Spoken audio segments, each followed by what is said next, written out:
तर सर्वात अगोदर सगळ्यांना जय भीम, जय शिवराय.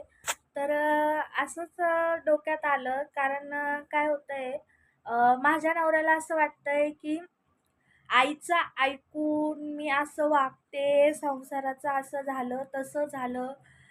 तर त्यांना म्हणजे मला असं वाटतंय, की आत्ताशी मला माझी चुकी कळतीये. मला वाटतंय, की खरंच माझ्या आईमुळंच हे सगळं चाललंय.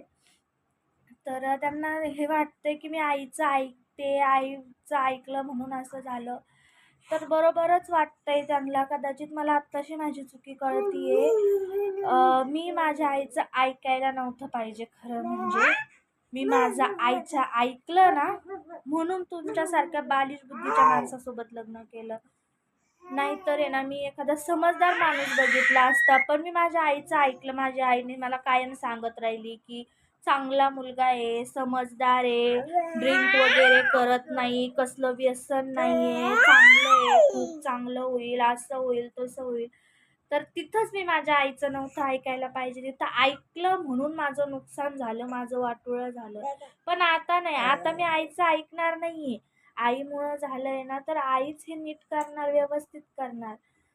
आणि जर तुम्हाला असं म्हणजे दुसऱ्यांच्या चुका काढण्यापेक्षा आहे ना, अगोदर स्वतःची चूक बघा.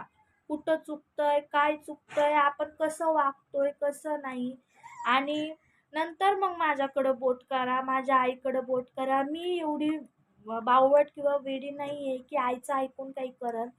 मी माझे स्वतःचे विचार म्हणजे स्वतःचा निर्णय मी स्वतः घेऊ शकते.